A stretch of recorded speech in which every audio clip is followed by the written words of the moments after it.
Madame la ministre des Affaires sociales. Merci Madame la Présidente.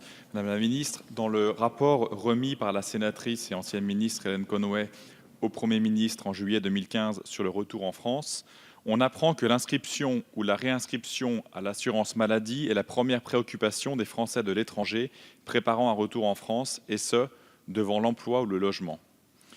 Le retour en France recouvre plusieurs réalités et des situations familiales, personnelles et professionnelles très diverses.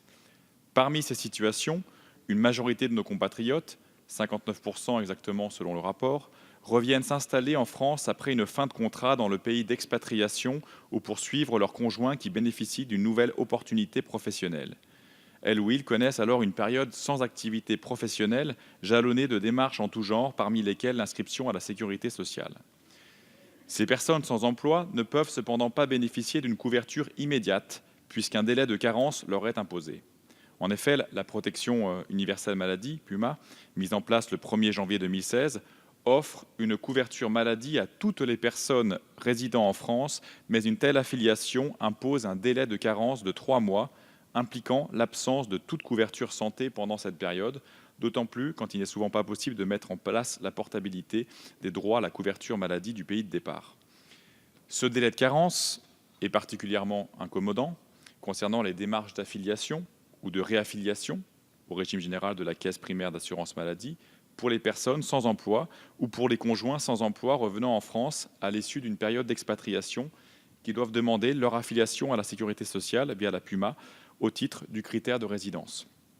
De plus, s'agissant des conjoints de retour en France et sans travail, cette situation nouvelle, liée à la disparition du statut d'ayant droit majeur depuis la mise en place de la PUMa, est très désavantageuse puisqu'elle ne permet plus d'être affilié dès son retour en France au titre de la couverture de son conjoint salarié. Aussi, afin de trouver une solution à ce vide juridique qui s'apparenterait pratiquement à une rupture d'égalité, je souhaitais vous interroger, Madame la Ministre, sur 2 points.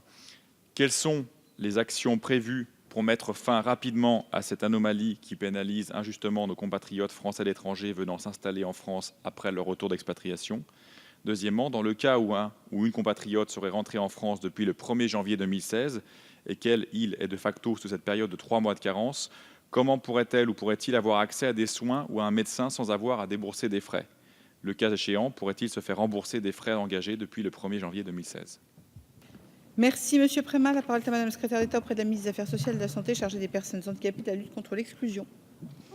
Monsieur le député Christophe Prémat, comme vous le rappelez, la protection universelle maladie permet depuis le 1er janvier 2016 à toute personne majeure résidant ou exerçant une activité professionnelle en France de bénéficier de manière autonome d'une couverture maladie. Pour celles et ceux qui n'exercent pas d'activité, l'ouverture des droits est soumise à 2 conditions. La régularité du séjour et la stabilité de la résidence, à savoir de résider 6 mois par an en France. Lors d'une installation en France, cette dernière condition est remplie à l'issue d'un délai de 3 mois, sauf exception prévue par les textes. Vous posez précisément une question en fait, qui est celle de nos concitoyens de retour en France à l'issue d'une expatriation, et en particulier les règles applicables aux personnes sans activité accompagnant ou rejoignant leur conjoint relevant d'un régime d'assurance maladie en France.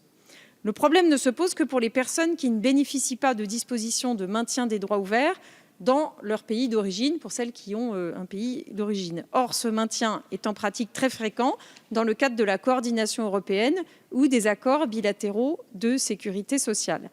Par ailleurs, pour sécuriser le fait que ces personnes doivent bien être éligibles d'emblée à la protection universelle maladie, un décret qui est en cours de finalisation viendra expliciter que la condition de stabilité de résidence est présumée remplie pour les assurés comme pour les membres de leur famille. Aucun délai de carence ne leur sera appliqué pour l'ouverture de leurs droits à titre personnel. Les personnes concernées pourront demander le réexamen de leur demande de rattachement à la sécurité sociale à leur date d'installation en France et obtenir le remboursement des soins intervenus depuis. J'espère ainsi avoir répondu à vos questions et aux inquiétudes légitimes des personnes qui vous avez interrogées. Merci Madame la ministre. Monsieur Prémat.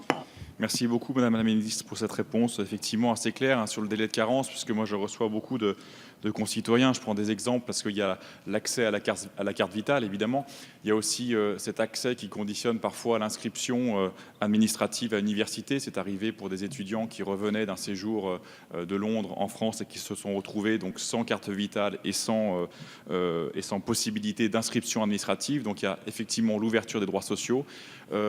Vous pointez à juste titre qu'il y a deux possibilités, soit la réglementation européenne, ce qui est en train d'évoluer en la matière, elle évolue notamment pour les retraites et puis pour la question de la portabilité des droits, ou celle des conventions bilatérales, qui est peut-être plus laborieuse, mais qui est aussi nécessaire lorsque notamment on a des pays où les communautés françaises sont assez élevées, comme c'est le cas du Royaume-Uni. Alors peut-être que sur la portabilité des droits, effectivement, j'espère que les accords de sécurité sociale, notamment avec la NHS, pourront aboutir pour essayer de réduire au maximum ce délai de carence et pour faire en sorte que nos compatriotes, lorsqu'ils reviennent en France, puissent anticiper déjà leur retour avec cette réaffiliation en tête. Je vous remercie.